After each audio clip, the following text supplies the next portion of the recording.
I'd like to introduce Chris Bentley to give an overview of the changing public health landscape, which is a very important component in these changes we're talking about. Chris is well known to many of you as a public health consultant and one of the leading thinkers in his field, and for the last couple of years Chris has been working across Kent to support reduction in health inequalities.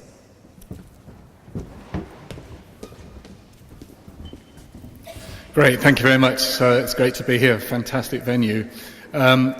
I'm going to talk about excess winter deaths. Any other Thursday in the year it would have felt fine, but today doesn't feel right at all. But anyway, I'll talk about that in a minute.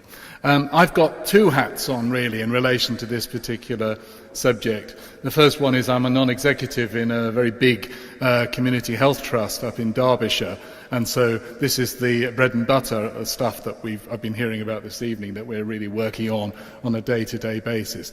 But the other hat which I've got is the one I'm talking from under today, and that is as a population health specialist, if you like. And with that hat on, my particular homework question is, how do we make a percentage change at population level? It's great to have, as we've heard, there are more pilots than BA. I'll nick that one. But the enemies as far as population health consultants are, and we've talked about this in the Health and Wellbeing Board here, the dangers are pink and fluffy. Okay, so we haven't got spine, we haven't got teeth. We're pink and fluffy, so we're not going to be able to register with the scorer at population level. And the other one is patchy and variable. And so the questions are, how do we actually get rid of that variability? Variation is good in terms of generating innovation and change, but in terms of outcomes, we want to make sure that we're getting rid of patchy and variable. So how do we do that? And we need to get systems in place to be able to enable us to do that. Now, I've been asked to say a bit about the changing context of public health, and I'll just do that very quickly. It was going to be a kind of golden era for public health when Andrew Lansley came to the board. That's what he said anyway. He started off well by setting up a cabinet subcommittee on public health. And his whole point is health is not about health service just. There's a whole pile of other contribution that needs to be moving to help health move as well. And so he put together a cabinet subcommittee to drive the process of improving health in the UK. He then split health policy and the NHS Commissioning Board, or NHS England as it's now called, because what again he was saying was, I'm particularly interested in looking at health on the other side of a divide. Health can get on and needs to get on with the things that it needs to do, health care, but we need to be doing lots of other things. And so I want to free us up, let the NHS be freed up to do the things it does well, and then we in DH policy will then focus on what we need to be doing in other ways. He then looked at public health and he said, my aspiration is for us to have world-class public health producing world-class outcomes. And the reason why we didn't have that, we've got a lot of very good public health in the UK, the reason why it wasn't world-class, he said, was it was patchy and variable. And what we weren't doing was using the evidence base in a consistent way. And so what he then said we needed to do is we needed a national public health system that would actually work through the evidence and then support everywhere in the country to make good, consistent application of that good evidence base. And so he set up Public Health England to enable us to do that. Now, how it's managing in doing that, we could have some conversations about. It's still just getting its knees under the table, but we'll see how that works out. Alongside that, he then moved public health out of the NHS into local government. And the idea was, again, a lot of the things that we really need to do to change the health of the public as opposed to the illness of the public goes on in local authority areas. And therefore, we'll put public health over there. So he moved it across, and we were going to have joint directors of public health linked between the local authority and Public Health England. Well, that's not acceptable, apparently, in local government circles, so that's not quite like that. But these PH are now sitting there in the local authority, and they then work through into the system that we're interested in today, through particularly, but not only, the Health and Wellbeing Board. Okay, that's a new construct. I'll say just a little bit about that. But then they're supposed to influence across back into the NHS, up through the NHS system here, mainly through support to GP commissioning and so on, but also down into local authority commissioning and the local authority system. And of course, the topic for today is right out here, integrated provision. And you can see that there's a distance there between there and there where so many different things can get in the way. Then there's this lot, subnational structures. We haven't got enough time to mention that at all, so I won't, but it's to do with LATs and the public health units. Unfortunately, the new Secretary of State got rid of that joint Cabinet Committee, so that was a bit of a backward step, but we'll see how things go on. So I just wanted to, therefore, just focus on this here, the Health and Wellbeing Board, and we've talked a number of times across Kent in the various meetings that I've been to about the various ways that you can make a percentage difference at population level. And I spent 6 or 7 years working on this as the national lead on our health inequalities team. And I haven't got time to do it in detail, but there are a number of different ways. There's population level interventions where you change things through regulation, taxation, licensing, healthy public policy and that sort of thing. And that hopefully would trickle down and make an impact at people at ground level. Then you've got intervention through services. And the problem here that we saw was that, again, there's this patchiness and variability. Through services, the potential is huge, as I'll just show you in a second, but we're not actually doing things with enough system and scale to actually make it produce a change, percentage change at population level. There are not enough individual successes to add up to percentage change at population level. Over on the other side here, intervention through communities, and again we've been very patchy and variable about that. We've actually gone to communities that have already got leadership and organisation and some resources and ideas, and the rather dead-in-the-water communities, where a lot of the most deprived people live in, get left further and further behind. So how do we get systematic about engaging with communities? Then, what about the links between community and service? A lot of that, there are, a lot of variability, even on the way primary care practices, for example, link back into community. And I've seen a lot of that in Sheffield, some real, both ends of the spectrum. But this is where the third sector really counts, because here people grow out of community, but then can link well into services. And the problem there again, how do you do that in a way that's not fragmented and variable?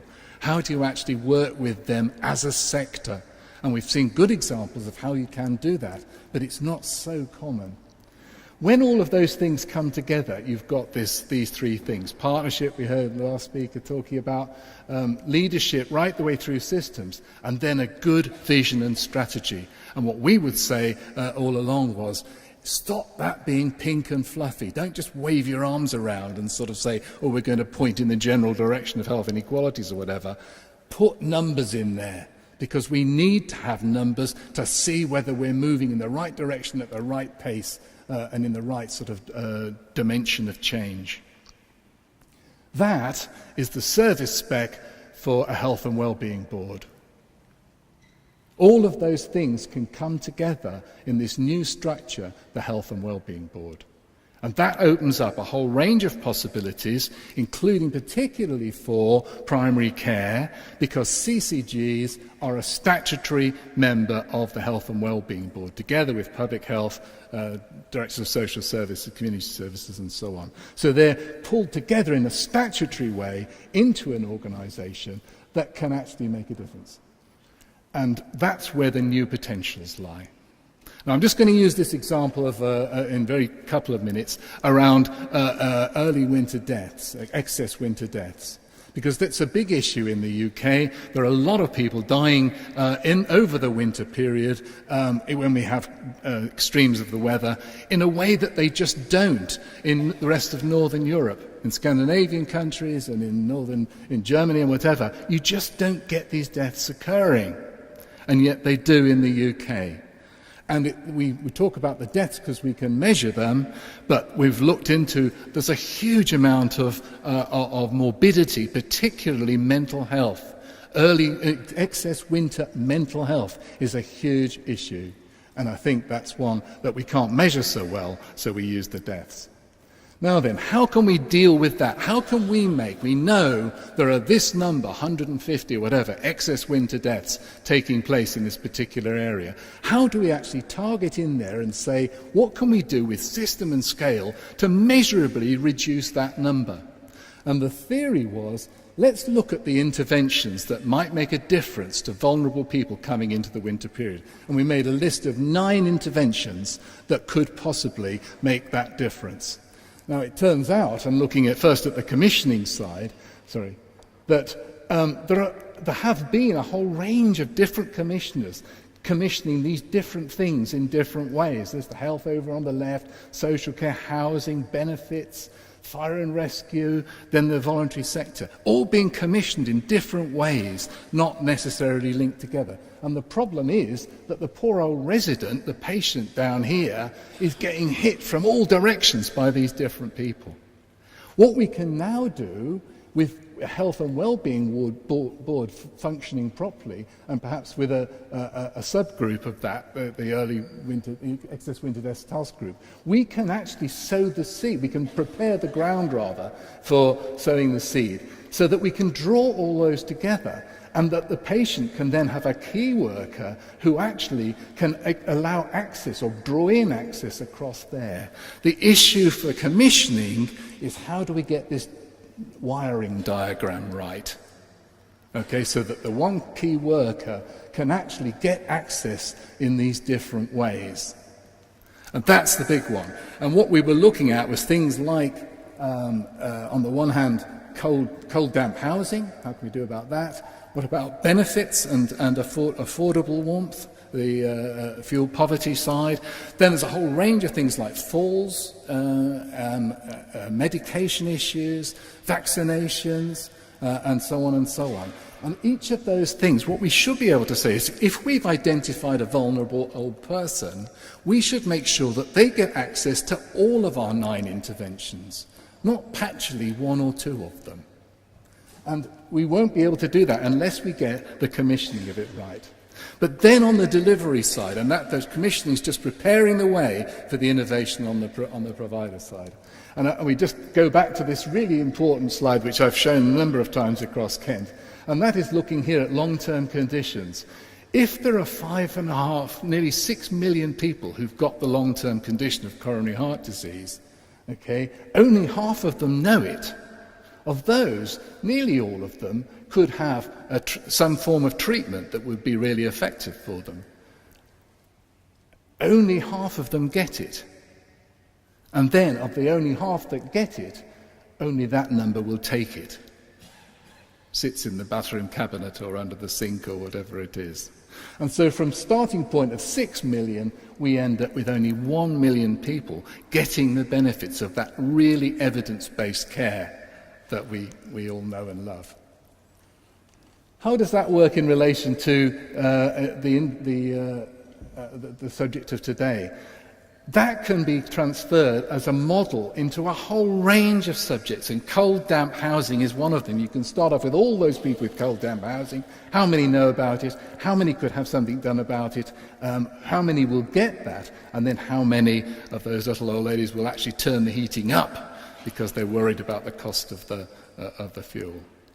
And so there's the model, and between each of those points there are things that we can be doing, A, B, C and D. And I haven't got time to talk to you about all of those, but in relation to the excess winter deaths, there's a whole range of things. We need to be looking at, how do we set up a virtual register all those people that have got caseloads with vulnerable people on them, we don't need to add all those together, but if we had a list of the people who've got those case lists, we can have something we call a list of lists. And then somebody can then just be checking that everybody who is on a list then gets access to these 9 things.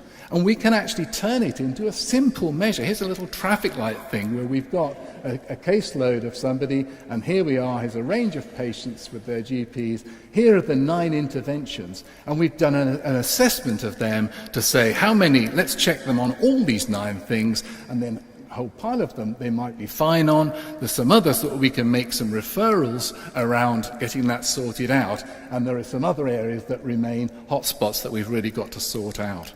And if we can actually then turn this into a system where we're turning the traffic lights green around 9 interventions that actually should be in the system already. They're already in there. There's already funding for most of those. And it's a question of how do we do the wiring diagrams in terms of integration that allow us to pull all that together. And the final point here, if we look at that model, if you just take something like general practice, and it's also true for social care and housing and whatever, the service itself really can do this stuff. It can actually deal with, here's the intervention, I'll do the assessment, yes, we can actually make the diagnosis and give you the treatment, and we can do a little bit about making sure that back in the patient's home, something happens along those lines. But we won't be able to do that whole thing.